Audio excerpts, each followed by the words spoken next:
निवडणुकीतील प्रचारात वादाची मालिका कायम आहे। भाजप नेत्या चित्रा वाघ यांनी आता खा कुणाचंही मटण पण दाबा कमळाचं बटण असं विधान केलंय। त्यांच्या या विधानामुळे वाद होण्याचे चिन्ह संभाजीनगरमध्ये वैजापूर विधान परिषद निवडणुकीच्या प्रचारामध्ये वाघ यांनी हे विधान केलंय। मंत्र द्यायचंय तुम्हाला, देऊ का? अगं देऊ का? माझ्या माय मावल्यांनो देऊ का? आता पार्ट्या चालू झाल्या असतील। नवरा जाताना सकाळी सांगेल रात्री काही जेवायला येत नाही, तुम्ही समजून जा, गेला जाऊ द्या त्याला।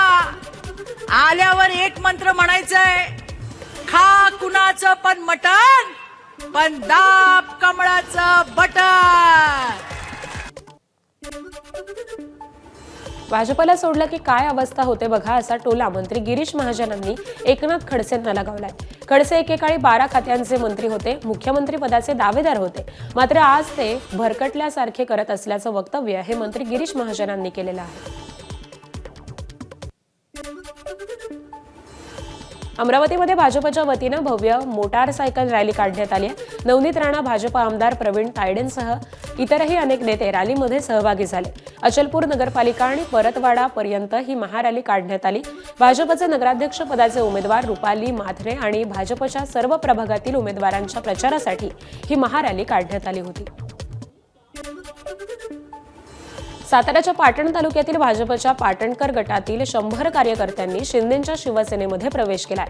मंत्री शंभूराज देसाईंसोबत काम करण्याचा निर्णय या कार्यकर्त्यांनी घेतलाय।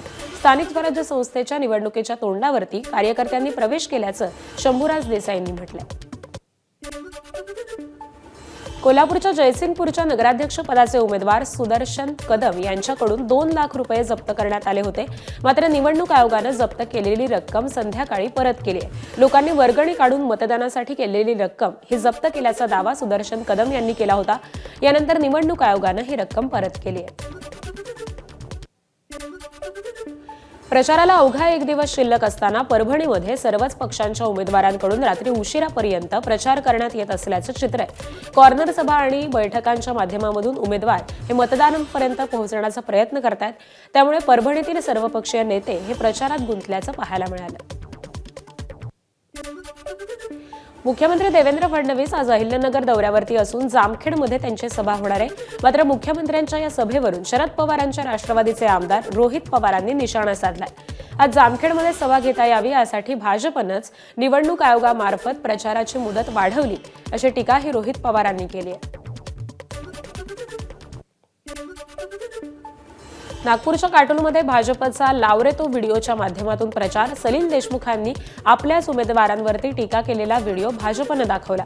तसंच अनिल देशमुखांनी 15 वर्ष काटोलचं नेतृत्व केलं, मात्र त्यांनी काटोलसाठी काहीच केलं नाही, त्यामुळे शेवटी त्यांच्यावरती डोकं फोडून घेण्याची वेळ आली, अशी टीका ही भाजपच्या चरण ठाकूर यांनी केली आहे।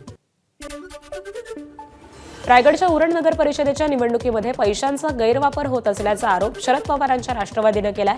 भाजपचे उमेदवार नंदू लांबे हे निवडणूक केंद्राच्या आतमध्ये बैठका घेऊन पैशांचा वापर करत असल्याचा आरोप शरद पवारांच्या राष्ट्रवादीचे युवक अध्यक्ष मेहबूब शेख यांनी केला। या संदर्भात निवडणूक आयोगाकडे तक्रार देखील दाखल करण्यात आलेली आहे। कोकणात महायुतीत सुरू असलेल्या वादाची राष्ट्रवादीचे खासदार सुनील तटकरेंनी खिल्ली उडवली आहे। जागा वाटपाचा असला फॉर्म्युला आपल्याला कधीच कळला नाही, असं तटकरेंनी म्हटलंय। तर यावेळी त्यांनी मंत्री भरत गोगावले, आमदार महेंद्र दळवी आणि महेंद्र थोरवेंवर देखील टीका केली। आता एक जिल्हा परिषद पंचायत समितीचा त्याचं एक अजब तरकट समीकरण मांडलं गेलं की 59 संख्या भागिले 8 आमदार, 8-7 56 आणि वरती 3 तिघांना, हे असलं काय राजकारणामधलं समीकरण माझ्यासारख्या छोट्याशा माणसाला आयुष्यात कळलं नाही। कदाचित त्यांच्याकडचं ज्ञान आगाध आहे, त्यामुळे त्यांच्याकडे अशी एकंदर युतीची वाटपाची समीकरणं असतात। मुंबईतील वांद्र्यात युगेंद्र पवार यांचा लग्न सोहळा पार पडला। या लग्न सोहळ्यात राज्यातील दिग्गज नेत्यांनी उपस्थिती लावली। राज ठाकरेंनी लग्न सोहळ्यात उपस्थिती लावून वधूवरास आशीर्वाद दिले, तर लग्न सोहळ्यात सुप्रिया सुळेंनी नृत्य करून सर्वांचं लक्ष वेधलंय। तर लग्न सोहळ्यामध्ये संपूर्ण पवार कुटुंबीय हे उपस्थित असल्याचं पाहायला मिळालं। या सोहळ्यामध्ये सुनेत्रा पवार देखील उपस्थित होत्या, तसंच मुख्यमंत्री फडणवीस देखील या सोहळ्याला उपस्थित राहिल्याचं पाहायला मिळालं। वसई विरारमध्ये विठुरायाच्या 51 फूट उंचीच्या मूर्तीचा अनावरण सोहळा हा पार पडला. अनावरण सोहळ्यानिमित्त विठ्ठल मंदिर, गोडदेव गाव ते नवघर तलावापर्यंत भव्य पालखी सोहळ्याचं आयोजन करण्यात आलं होतं. या सोहळ्यामध्ये भाविक मोठ्या संख्येने सहभागी झाले होते. पुण्यातील श्रीमंत दगडूशेठ हलवाई गणपती मंदिर हे संपूर्ण वर्षभरात सर्वाधिक भाविकांनी भेट देणारं गणपती मंदिर ठरलेलं आहे. नुकताच winners book of world records तर्फे श्रीमंत दगडूशेठ हलवाई गणपती मंदिराला विश्व विक्रमाचं प्रमाणपत्र हे प्रदान करण्यात आलंय. श्रीमंत दगडूशेठ हलवाई गणपती जगभरातील भक्तांचं लाडकं आराध्य दैवत आहे. तसंच दगडूशेठ हलवाई गणपती म्हणजे पुणे शहराच्या गौरवाभिमानाचा सर्वोच्च कळस म्हणता येईल. दरवर्षी भारताभरातले आणि देशवासियांमधले असंख्य भक्त या गणेशाच्या दर्शनाला येत असतात. यंदा संपूर्ण वर्षभरामध्ये सर्वाधिक भाविक हे भेट देणारं गणपती मंदिर म्हणून हे विश्व विक्रमाचं प्रमाणपत्र देण्यात आलेलं आहे. डॉक्टर बाबासाहेब आंबेडकरांच्या विचारांचा वारसा गीतांच्या माध्यमामधून पुढे नेण्यासाठी रामभाऊ म्हाळगी प्रबोधिनीकडून भीमगीत वैयक्तिक गायन स्पर्धेचं आयोजन करण्यात आलं. 15 आणि 16 डिसेंबरला पुण्यामधील SP महाविद्यालयामध्ये ही स्पर्धा होणार असून रामभाऊ म्हाळगी प्रबोधिनीच्या अधिकृत संकेतस्थळावरती या स्पर्धेची नोंदणीही करता येणार आहे. अखिल भारतीय हिंदू महासभेच्या वतीनं तपोवनामध्ये वृक्षतोडीच्या विरोधामध्ये निषेध व्यक्त करत झाडांची पूजा करण्यात आली.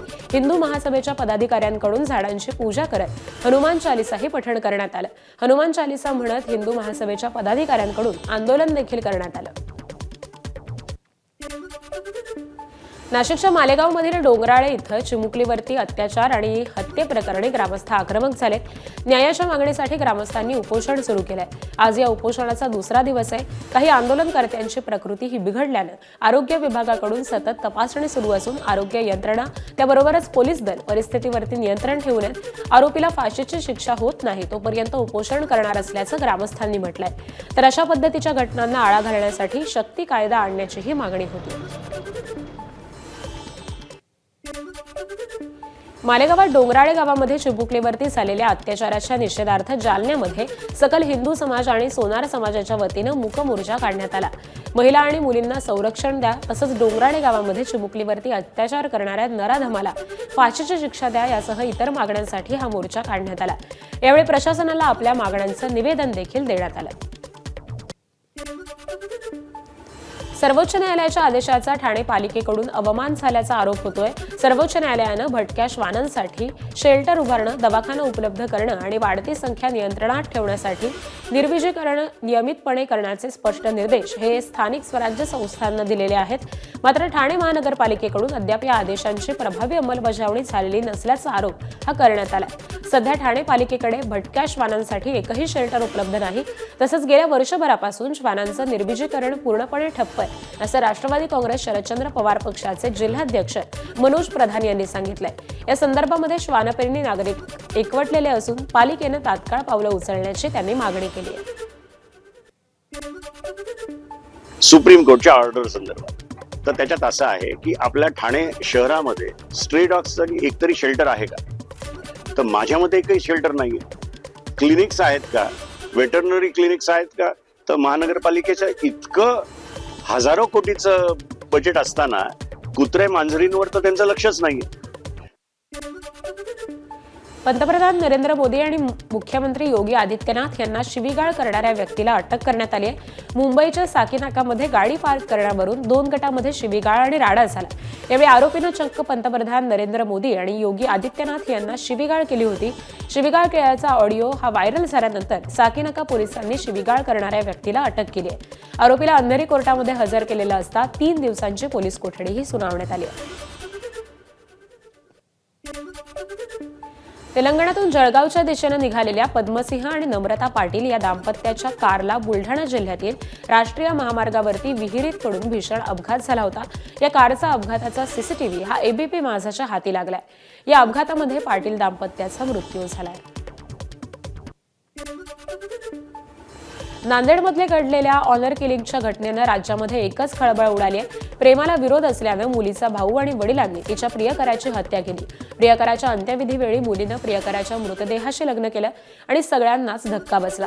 मात्र आता तपासातून नवीन माहिती समोर आली आहे. हत्या झालेला सक्षम ताटे आणि आरोपी गजानन मामिडवार हे दोघेही संघटित गुन्हेगार होते. इतकंच नाही तर मुलीचं संपूर्ण मामिडवार कुटुंब देखील गुन्हेगारी पार्श्वभूमीचं असल्याची माहिती ही पोलिसांनी दिली आहे. 3 वर्षांपासून सक्षम आणि मामिडवार यांच्या मुलीमध्ये प्रेमसंबंध होते. मात्र मुलीच्या प्रेमसंबंधाला कुटुंबाचा विरोध होता आणि याच रागातून गुन्हेगारी पार्श्वभूमी असलेल्या मामिडवार कुटुंबानं सक्षमची हत्या केली. नांदेडमध्ये प्रेमसंबंधातून हत्या झालेली होती. काल ॲडव्होकेट गुणरत्न सदावर्ते यांनी हत्या झालेल्या सक्षम ताटेच्या कुटुंबियांची सांत्वनपर भेट घेतली. जर कुटुंबियांनी परवानगी दिली तर आम्ही केस लढू अशी प्रतिक्रिया देखील सदावर्ते यांनी दिली. नांदेडमध्ये प्रेमसंबंधातून हत्या झालेल्या सक्षम ताटे यांच्या घरी वकील गुणरत्न सदावर्ते यांनी भेट दिली. यावेळी मयत सक्षम यांच्या कुटुंबियांकडून सदावर्ते यांनी संपूर्ण घटनेची माहिती घेतली. यावेळी कुटुंबियांनी सदावर्तेंसमोर हंबरडा फोडत न्याय देण्याची मागणी केली. त्यानंतर सदावर्ते यांनी कुटुंबियांचं सांत्वन करत धीर दिला. अमरावतीत गळा कापून 45 वर्षीय महिलेची हत्या करण्यात आली आहे. राजापेठ पोलीस स्टेशनच्या हद्दीत येणाऱ्या गणेश नगरातील संताजी सोसायटीमध्ये ही खळबळजनक घटना घडली आहे. निलिमा संजय खारबळे असं हत्या झालेल्या महिलेचं नाव आहे. महिलेच्या हत्येचं कारण मात्र अद्यापही अस्पष्ट आहे. पोलिसांकडून घटनेचा अधिक तपास हा सुरू आहे. नांदेडच्या कवठा भागातील मनपा रुग्णालयामध्ये एका वैद्यकीय अधिकाऱ्याला मारहाण करण्यात आली आहे. संबंधित अधिकारी महिला कर्मचाऱ्यांना त्रास देत असल्याचा आरोप हा नातेवाईकांनी केला. यावेळी महिला कर्मचाऱ्यांच्या नातेवाईकांनी डॉक्टरला मारहाण करत शिवीगाळ केली. साधारण 4 ते 5 दिवसांपूर्वी घडलेली ही घटना असल्याचं सांगण्यात येत आहे. मात्र मारहाणीच्या या घटनेचा व्हिडिओ सध्या सोशल मीडियावरती व्हायरल झालाय. शिर्डीत राज्य परिवहन महामंडळाच्या एसटी कंडक्टरनं पत्नी आणि पतीला मारहाण केल्याची धक्कादायक घटना घडली आहे. शिर्डीतील आरबीएल चौकामध्ये सायंकाळच्या सुमारास ही घटना घडली आहे. दुचाकीस्वाराची दुचाकी ही बंद पडल्यानं रस्त्यावरून बाजूला घेण्यावरून एसटी कंडक्टर आणि दुचाकीस्वारामध्ये वाद झाला. दुचाकी बाजूला घेतो असं दुचाकीस्वार सांगत असताना देखील एसटी कंडक्टरनं मारहाण केली. या दरम्यान या प्रकरणी एसटी कंडक्टरवरती शिर्डी पोलिसांमध्ये गुन्हा दाखल करण्यात आला. बीडच्या परळीतील व्यापारी राहुल टाक यांनी गोळीबार केला. टाक यांनी राहत्या घरासमोर 7 राऊंड फायर केल्याची माहिती ही परळी शहर पोलिसांनी दिली.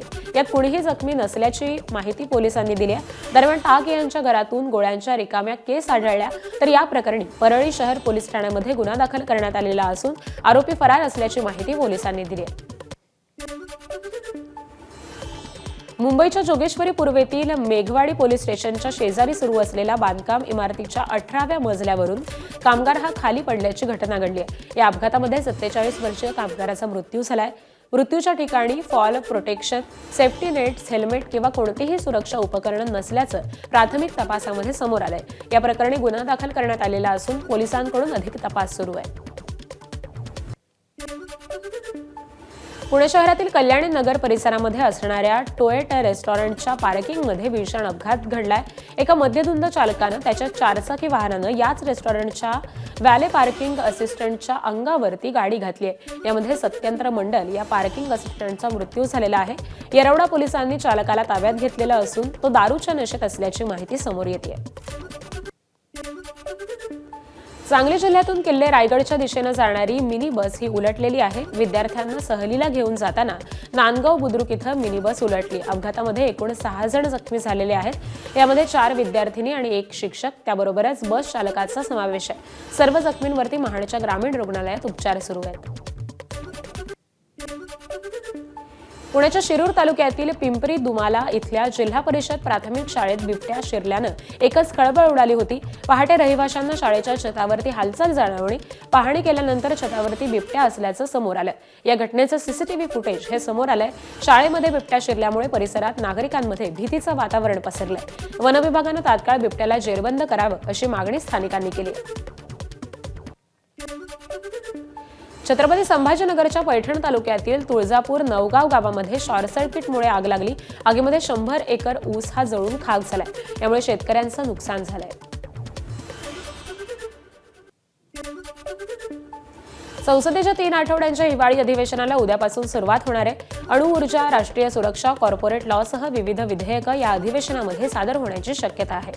मतदार याद्यांची फेरतपासणी, मतचोरी, वंदे मातरम, नवी दिल्लीतील हवा प्रदूषण या मुद्द्यांवर देखील अधिवेशनामध्ये चर्चा होण्याची शक्यता आहे. काँग्रेससह विरोधी पक्षांनी या मुद्द्यांवरून सरकारला घेरण्याची रणनीती आखली आहे. हे अधिवेशन 3 आठवड्यांचं असलं तरी देखील प्रत्यक्ष कामकाजाचे फक्त 15 दिवसच असणार आहेत. अधिवेशन हे कमी दिवसांचं असल्यानं विरोधकांनी यावरून देखील टीका केली आहे. संसदेच्या हिवाळी अधिवेशनाच्या पार्श्वभूमीवरती काल झालेल्या एनडीएच्या बैठकीला अजित पवारांच्या राष्ट्रवादीकडून कोणीही उपस्थित नव्हतं. त्यावरून राजकीय वर्तुळात चांगलीच चर्चा रंगल्याचं पाहायला मिळालं. मात्र नगरपालिका निवडणुकांच्या प्रचार सभेमध्ये व्यस्त असल्यानं बैठकीला जाता आलं नाही अशी प्रतिक्रिया हे अजित पवारांच्या राष्ट्रवादीचे प्रदेशाध्यक्ष सुनील तटकरे यांनी दिली आहे. मी आणि प्रफुल्लभाई आम्ही दोघे त्या ठिकाणी उपस्थित राहणं अभिप्रेत होतं, परंतु आपल्यालाही कल्पना आहे की प्रचाराचा आजचा आणि उद्याचा शेवटचा दिवस आहे. मी रायगडमध्ये प्रचाराला आहे, प्रफुल्लभाई गोंदियामध्ये प्रचाराला आहेत. आमचे समन्वयक किंवा किरण रिजिजूजी जे आमचे संसदीय खात्याचे मंत्री आहेत त्यांना आम्ही दोघांनी काल कळवलं होतं की प्रचाराच्या मध्ये व्यस्त असल्यामुळे आम्ही त्या बैठकीला नाही. बाकी त्याच्यातलं वेगळं कारण असलं तर काही कारण नाही. 20 वेगवेगळ्या देशांतील 104 स्काय डायव्हर्सच्या गटानं फ्लोरिडाच्या लेक वेल्सवरती विक्रम केला. शेकडो स्काय डायव्हर्सनी हजारो फूट उंचावर अनोखी कलाकृती साकारली. स्काय डायव्हर्सचा हा व्हिडिओ सोशल मीडियावरती व्हायरल झालाय. दक्षिण आफ्रिकेविरुद्धच्या रांची वनडेमध्ये विराट कोहलीनं खणखणीत शतक ठोकलं. विराटच्या वनडे कारकिर्दीतलं हे 52वं शतक ठरलंय. या सामन्यामध्ये सलामीचा यशस्वी जयस्वाल हा स्वस्तामध्ये माघारी परतल्यानंतर विराट फलंदाजीला मैदानात उतरला. त्यानंतर त्यानं रोहित शर्मासह 136 धावांची भागीदारी साकारली. रोहित 57 धावांवरती बाद झाल्यानंतर विराटनं खेळाची सूत्र ही आपल्या हाती घेत भारतीय डावाला आकार दिला. त्याबरोबरच आणखी एका शतकाला देखील गवसणी घातली. त्याने 102 चेंडूंमध्ये 7 चौकार आणि 5 षटकारांसह आपलं शतक हे पूर्ण केलं. गेल्या काही दिवसांपासून सुरू असलेला नगरपालिका आणि नगरपंचायतीच्या निवडणुकांचा प्रचार हा आज थंडावणार आहे. निवडणूक प्रचाराच्या शेवटच्या दिवशी मुख्यमंत्री आणि दोन्ही उपमुख्यमंत्र्यांसह राज्यातील सर्वपक्षीय नेते हे महाराष्ट्र पिंजून काढतायत. सभा आणि बैठकांच्या माध्यमातून उमेदवार देखील मतदारांपर्यंत पोहोचण्याचा प्रयत्न करतायत. यामुळे प्रचाराचा आजचा शेवटचा दिवस कसा गाजतो हे पाहावं लागेल. नगरपालिका आणि नगर परिषदांच्या निवडणुकींच्या प्रचारासाठी काल सुपर संडे ठरलाय. त्याच निवडणुकांसाठीच्या प्रचाराच्या तोफा ह्या आज थंडावणार आहेत. पण त्याआधीच राज्यातील जवळपास 20 नगर परिषदांमधून एक मोठी बातमी समोर आली. ती म्हणजे राज्यातील काही नगरपालिका आणि नगर परिषदांच्या निवडणुकीला ब्रेक लागलाय. अर्थात गेल्या 2 आठवड्यांपासून जिथं प्रचाराचा धुरळा उडत होता तिथं अचानक निवडणूक लांबल्यामुळे कार्यकर्ते आणि उमेदवारांच्या उत्साहावरती पाणी फिरलं गेलंय.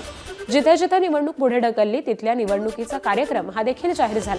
बरं, सगळ्यात महत्त्वाचं म्हणजे पुणे, अहिल्यानगर, सातारा आणि धाराशिवसह विदर्भातील अनेक जिल्ह्यांमध्ये निवडणूक ह्या लांबलेल्या आहेत, ज्यामध्ये बारामती, महाबळेश्वर, अंबरनाथ नगर परिषदेचा समावेश आहे. जिथे जिथे निवडणूक पुढे ढकलली तिथं आता 20 डिसेंबरला मतदान होईल आणि 21 तारखेलाच मतमोजणी होईल. तर उर्वरित ठिकाणच्या निवडणुका मात्र ठरल्याप्रमाणे 2 डिसेंबरला नियोजित वेळेमध्ये पार पडणार आहेत. अंबरनाथ नगर परिषदेच्या निवडणुकीबाबत संभ्रम हा दूर झालाय. नगर परिषदेसाठी 20 डिसेंबरला मतदान हे पार पडणार आहे, तर 21 डिसेंबरला निकाल लागणार आहे. निवडणुकीचा सुधारित कार्यक्रम हा जारी करण्यात आलाय आणि त्यानुसार 4 डिसेंबरपर्यंत निवडणुकीसाठी उमेदवारी अर्ज दाखल करता येणार आहेत. दरम्यान निवडणूक होणार की नाही यावरून उमेदवारांमध्ये गोंधळ होता. त्यामुळे उमेदवारांनी बदलापूरमधील आयोगाच्या पत्रकार परिषदेमध्ये गोंधळ घातला. मात्र हा गोंधळ आता दूर झालेला आहे. बारामती, महाबळेश्वर, फलटणचे नगराध्यक्ष पदाची निवडणूक पुढे ढकलण्यात आली आहे. त्यासंबंधीचं परिपत्रक हे निवडणूक आयोगाने जारी केलंय. बारामती नगराध्यक्ष पद उमेदवारासह 7 प्रभागातील उमेदवारांविरोधात याचिका दाखल करण्यात आली होती. या याचिका फेटाळण्यात आल्या असल्या तरी नैसर्गिक न्यायाच्या तत्वानुसार याचिका दाखल केलेल्या ठिकाणी अपीलाची मुदत संपल्यानं आयोगानं निवडणूक प्रक्रिया ही पुढे ढकलण्याचे आदेश दिले. बारामतीत आता 7 प्रभाग आणि नगराध्यक्ष पदाची निवडणूक प्रक्रिया ही 20 डिसेंबरपर्यंत पुढे ढकलण्यात आली. नव्या प्रक्रियेनुसार आता 4 डिसेंबरला नव्यानं निवडणूक कार्यक्रम हा जाहीर केला जाईल. उमेदवारी मागे घेण्याची अंतिम मुदत ही 10 डिसेंबरला 3 वाजेपर्यंत आहे, तर 21 डिसेंबरला मतमोजणी होईल आणि नव्यानं उमेदवारी अर्ज दाखल करता येणार नाही. पुण्यातील मावळ तालुक्यामध्ये 2 नगरपरिषदांमधील 12 जागांच्या निवडणुका स्थगित करण्यात आल्या. यामध्ये तळेगाव आणि लोणावळ्यातील प्रत्येकी 6 जागांचा समावेश आहे. यामध्ये अजित पवारांचे आमदार सुनील शेळकेंचे बंधू सुदाम शेळके हे उभे असलेल्या प्रभाग क्रमांक 8 ची ही निवडणूक पुढे ढकलण्यात आली. त्यामुळे आता या 12 जागांवरती 29 डिसेंबरला मतदान प्रक्रिया पार पडेल. न्यायालयीन अपील झाल्यानं निवडणूक आयोगानं हा नवा कार्यक्रम जाहीर केला. राज्यात सर्वाधिक चर्चेत राहिलेली सोलापुरातील अनगर नगरपंचायतीची निवडणूक देखील आता स्थगित झालेली आहे. नगराध्यक्ष पदाची निवडणूक ही बिनविरोधात झाल्यानंतर अनगरमधील दहशतीची मोठी चर्चा झाली होती. त्यानंतर आता जिल्हाधिकाऱ्यांनी निवडणूक स्थगितीचे हे आदेश दिले. अनगरची निवडणूक प्रक्रिया पूर्ण झालेली आहे. निवडणूक बिनविरोध झालेली आहे. कुठल्या प्रक्रियेला स्थगिती दिली कोर्टाने तो कोर्टाचा विषय आहे. कोर्टात आपण बाजू मांडू. मिळाला असेल तर मला. एबीपी माझा, उघडा डोळे बघा नीट.